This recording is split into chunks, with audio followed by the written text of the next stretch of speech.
Welcome to the Small Business Evangelist radio show, the show that brings you candid interviews, case studies, and cross-industry insights to help you accelerate your own small business success.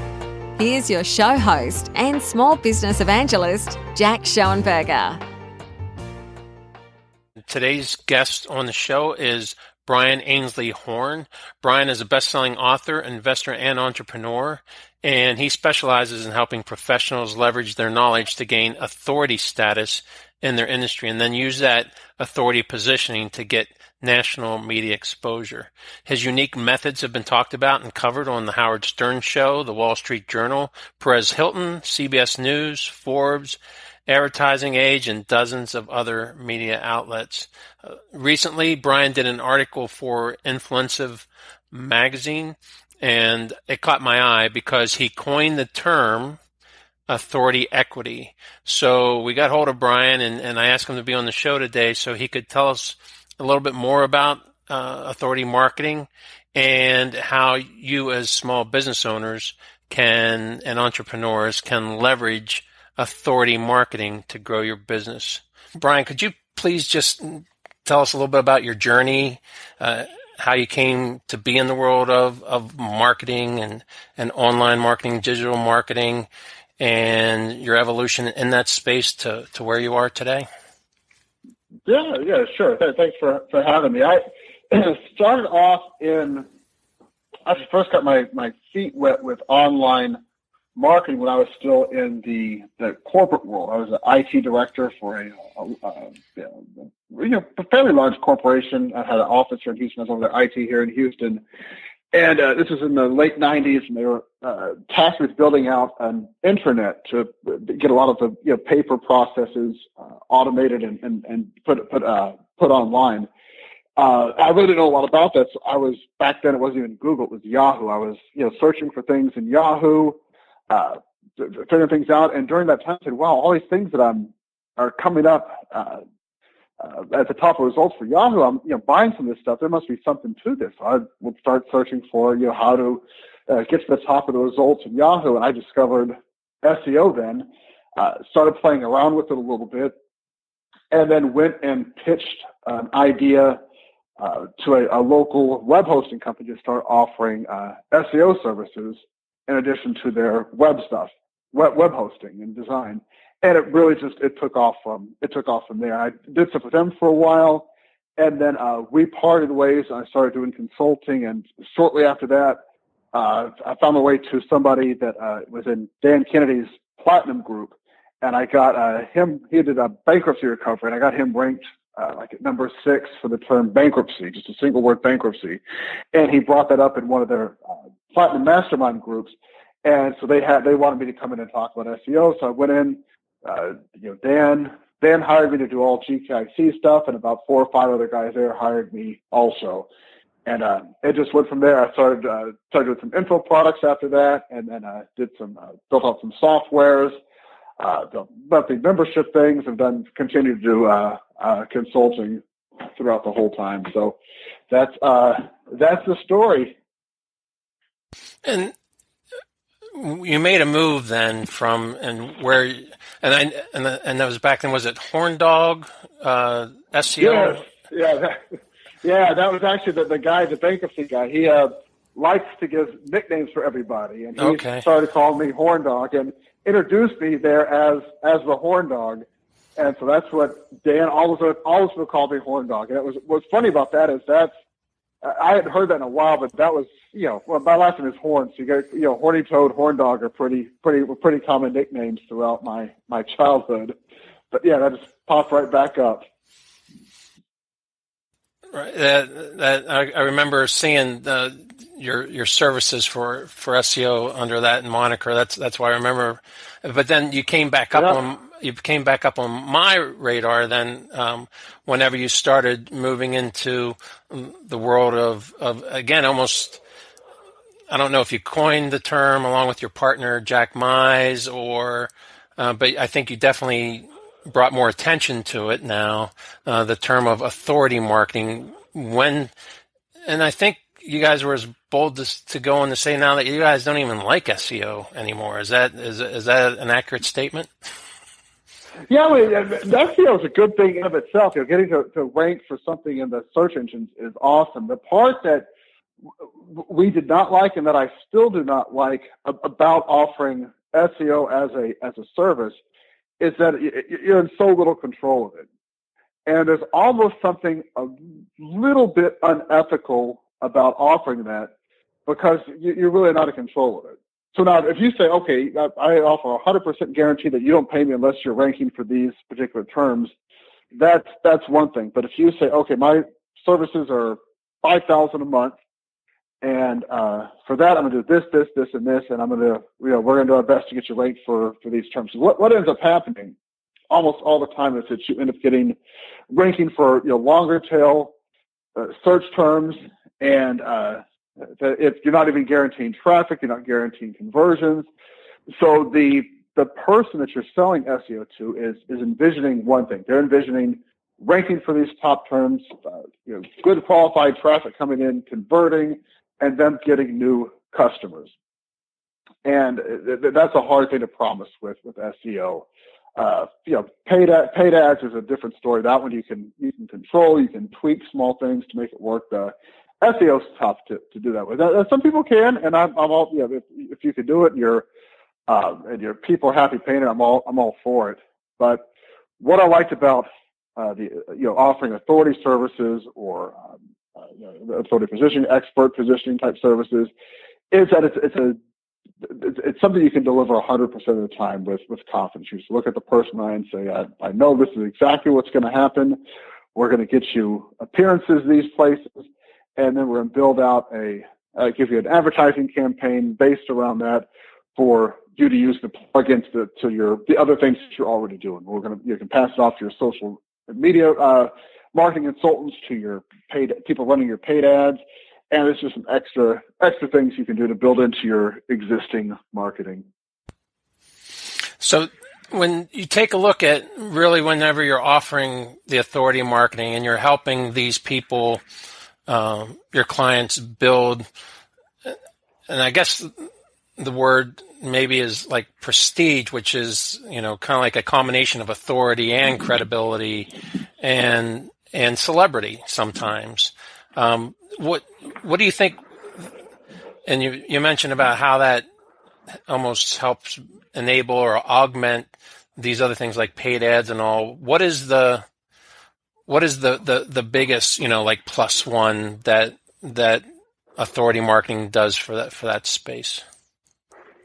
The biggest thing I see it with, as far as like with building into a marketing metric, is with conversions and length of sales cycle, because you do get the part that's hardest to build is trust. That's what takes the longest, is the hardest hurdle to overcome for everybody. But that's what that builds that trust. Not that they're going to trust you as like they would a brother or a friend, but they trust that you know what you're talking about. And that's something. There's plenty of other hurdles you're still going to have to overcome, but that's a big one. Just does this person really know what they're talking about?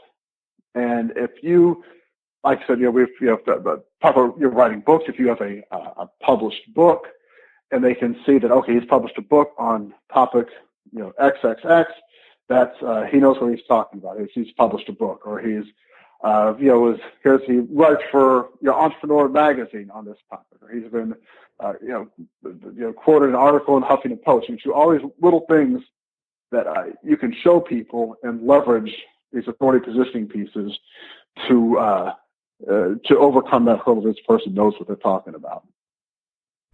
And it's one of the things that I've noticed now, and other people, even some of the kind of business celebrities talk about it, is the fact that in the middle of pitches, they'll see the people pick up their phones, and it's not that they're necessarily checking email, but they're actually Googling them as they're given the pitch just to see what Google says about them. And right. And using that as an example, it was Gary Vaynerchuk at the time I was talking about. So and here's a guy that is, all over the media. But then even taking a look at other people that I know that with you and Jack, some of your clients, if you Google their name and you Google their name, just because of the fact that they are appearing in these magazines or on these podcasts and all, that almost becomes, the whole page is like taken up with these, authority and credibility links. It's almost like you can use Google as your portfolio now, if this is done right. So that's one of the things that I find fascinating about this authority marketing space. Now, in the Influensive magazine article that I talked about reading recently, you coined the term authority equity. Can you talk a little bit about that? Yeah, it's authority equity is basically just anything that can that adds to or subtracts from your real or perceived value, tangible, intangible, just as a business person, employee, business owner, anything. So it's just basically just that you have the things that make you valuable in your role, or distract from that value, all part of your authority equity. It's your capabilities, your expertise, but it's also your attitude, relationships, your reach, your influence, your uniqueness. Your equity is the value of all those types of characteristics. So it's a thing that's in constant flux. Things you can always add to it, and you can always there are always ways they could be subtracted also.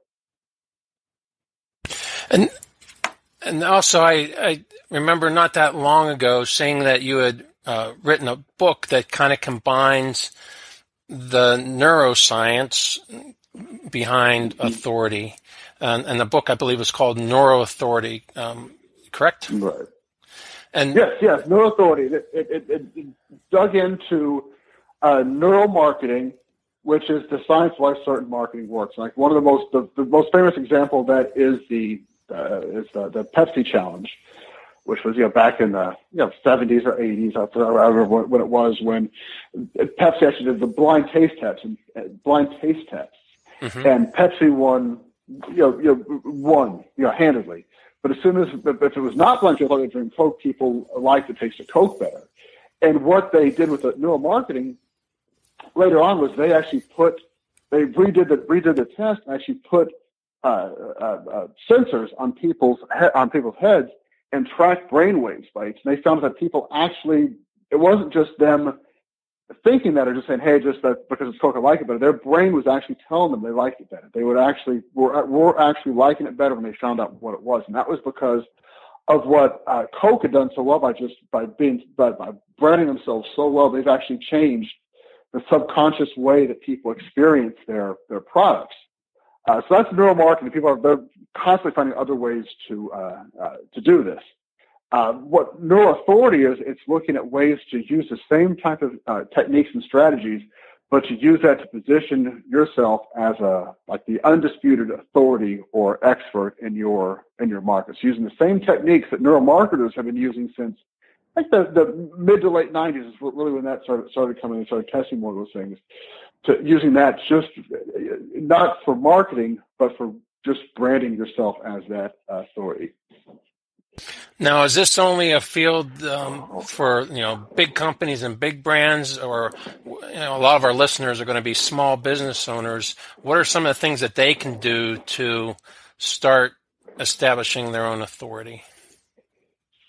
Some of the easier things to do is putting content out there. One of the things we talk about is that being authority. One part of being authority is being an educator and advocate for the success of your prospects and customers. And that just means basically you want to educate your people. You want to give out free information to help them learn more, to solve some of their problems on their own, or move them forward through the process of solving it. And you can do that through putting content out there. A good thing, a piece that is not just on your own blog, you want to put it out to other places, so other places are publishing you. We've talked. We'll put a link to your up here if you want to. We have a resource that goes through the process of how to apply to several different places, like the entrepreneurs and inks and fast companies. We have a site, marketinginsiders.com, that if someone wants to contribute marketing advice, they can apply to write there. You can also use like medium.com. You can write on LinkedIn Pulse. You can write for BuzzFeed. There's a lot of sites other sites you can go for. You can start writing and putting out your content, and then sharing that with your market so they can see that you've been published other places. That's the easiest thing. That's literally, you can sit down and write an article and do a little research, write an article in an hour, and you really don't have to write that much. You can do a listicle type article, like if say you're writing one about let's see, like one of the most fascinating people in your industry, so whatever industry, just I'm gonna write the 7 people to watch in my industry, and you just go out and you research, you find seven people, and you do just a little bit of research on them on other sites, and grab some content, paste in your site, rewrite a little bit, reference back to the sites you got it from, and you make a list of 7 people that way. And what's interesting about them, or you can do plugins or apps that people 5 apps every person in this industry should have on their phone. Easy little things like that. So it doesn't even have to be that complex of a deep article, just something small that people can use and show that you are that you can help them. And again, that's pretty easy to do. The key is to having that published other places.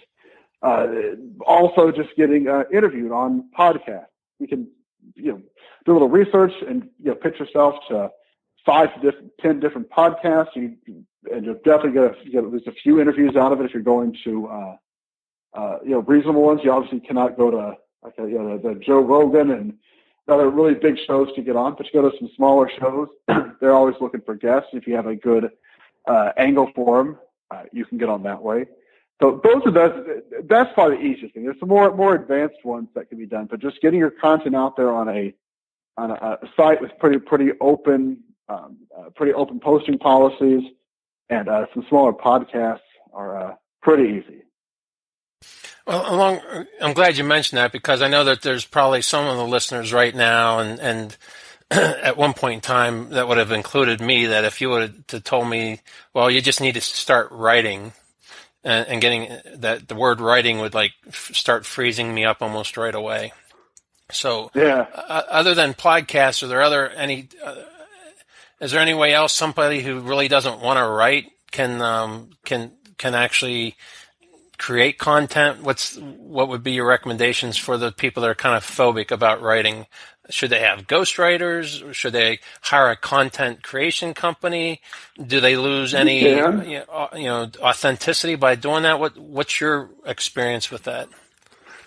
Yeah, one of the things that I like doing, I still do this from time to time, is if I have a topic in mind, I'll get the topic, and I'll start doing research for it. I'll find 3 to 4 to 5 articles that have different pieces I like out of it. So I want to write an article about X topic. I want it to cover these 4 different things, or there's 5 different things. I'll find 5 different articles out there that talk more deeply about that one, each one of those pieces of the article, one of those 5 pieces. And then you can use a service like Writer Access, not iWriter, writeraccess.com. And you can hire a writer that go through and grab, that will pull the content from all different places, and write you a unique article based on the research and the information you provided. Give that to you. You can go. I'll go back and put it in my own words and probably change up 20% of it, where it's they've done 80% of the writing for it. So I'll go back and make that much more unique. Put some personal anecdotes in there, and then when you're posting it somewhere, you add images, little humor if that's what you're wanting to do, and Yeah, so that's an easy way to do it. Then you're really not having to write out. So the hardest part about writing is starting off and having that blank page. But if you have the idea for a piece and you just go and do a little research and grab a few resources and pass it off to somebody else to go and like accumulate all that, all the vast amount of information you provide and whittle it down to the best, 5 points, and put it down in a proper format where it reads right, and then you can just go back and make an entry. And that's much easier. Anybody can do that. Yeah, that sounds great. I mean, we always talked about being a lot easier to edit than to write. I mean, even when I was writing different types of evaluations and even Intel products when I was in the military, it was always easier to edit other people's work as it came across and add that. So that's some great insight and some great suggestions there.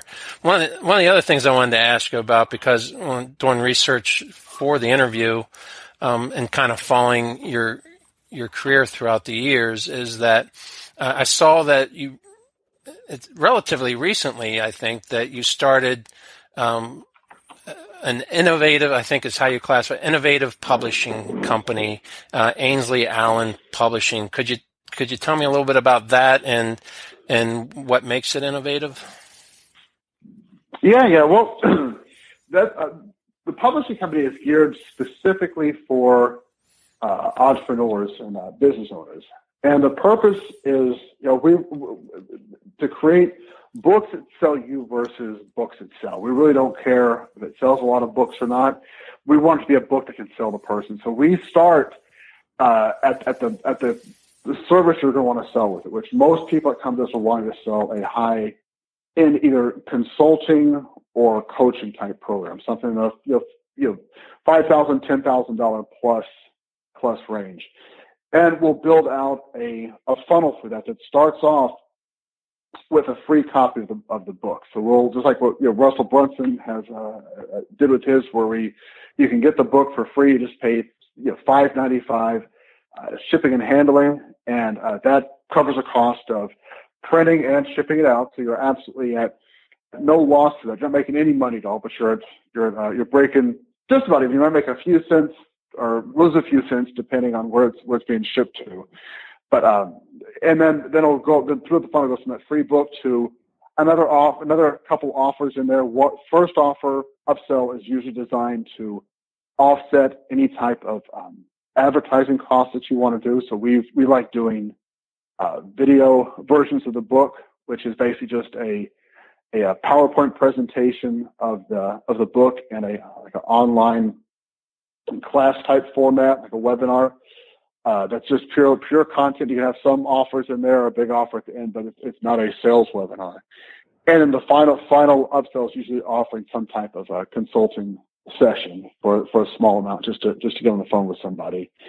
And then once we do that, we build that part out first. We know what the real offer.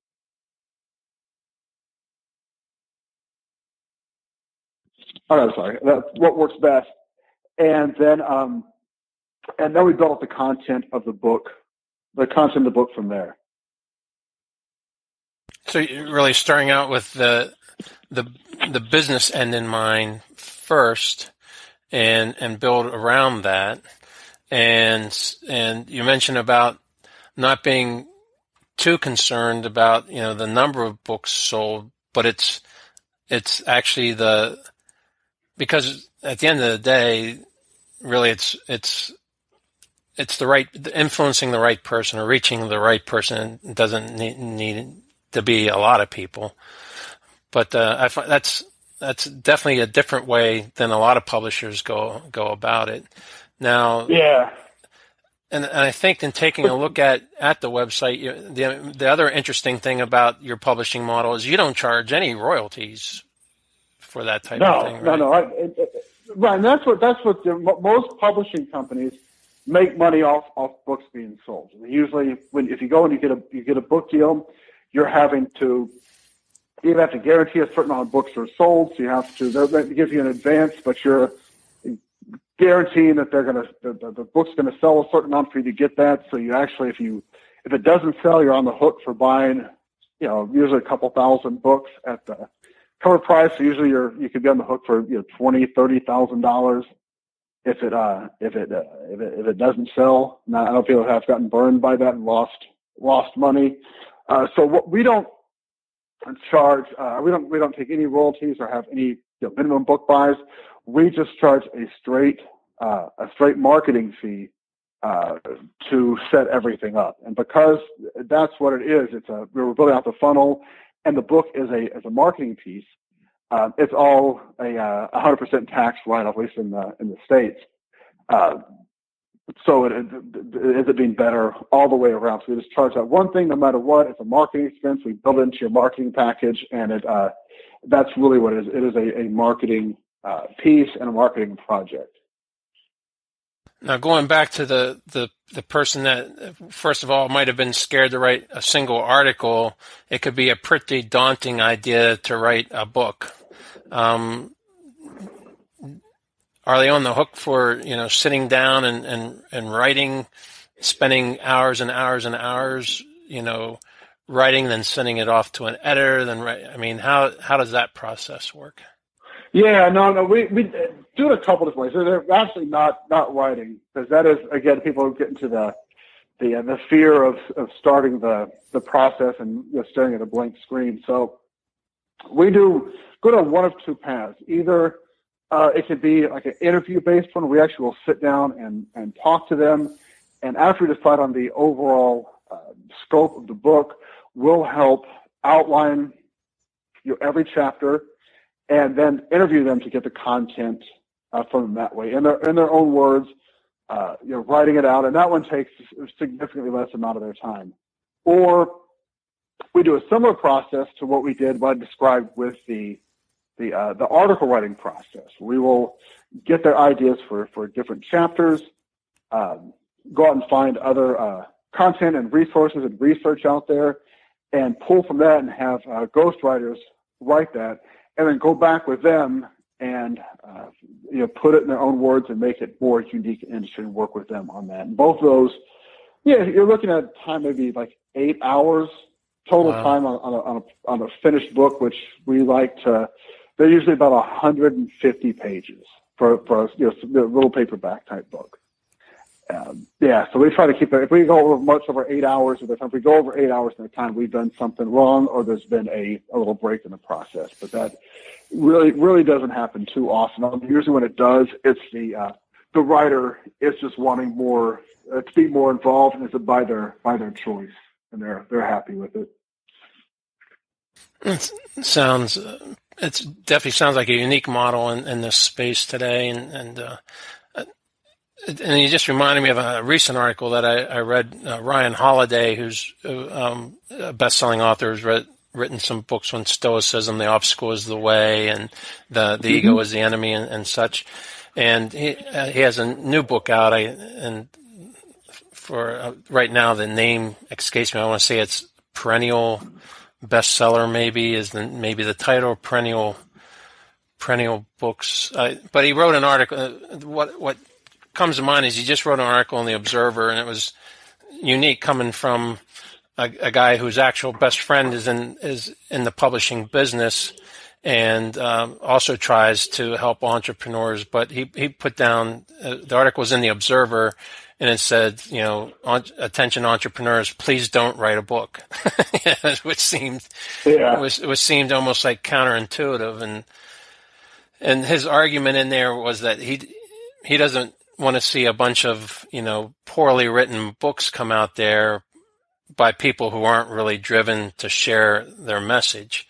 And he says there's other things other things that those people could be giving. But I'd like to see what your opinion, from what you've told me so far.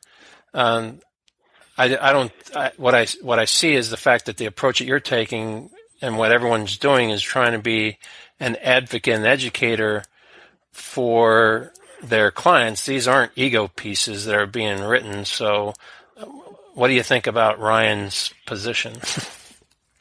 Yeah, I mean, it's really a pretty arrogant position to take, to tell everybody if they're not worthy of writing a book. Just only people worthy are the ones that are getting published by the big name, big publishing houses. That's just an old, antiquated way of doing it. But the two different paths. If your goal is to put out a world-changing, game-changing book that has brand new ideas and it's a game changer for everybody, then what we do is not right for them. We'll tell you that also. Ours is, we do not try to create New York Times bestsellers, ones that are going to sell tens of thousands of copies. We create books that'll do two things. One, will call out to your prospect, and they'd want to order the book for free through your funnel. If we send paid traffic or referred traffic over to that funnel, it'll convert. It'll call it your ideal prospects. They'll get into it, and you can start your conversion process with them. That's number one. Second is to give you that authority positioning. And one thing in our world, even what one we're in, is that we know how the book things work. We see how many people are publishing books, and how common that is, and how that's just something that most successful entrepreneurs now have a book. And and that's definitely one that what Ryan's seen also. There's so many people having books. What used to be a more elite type thing.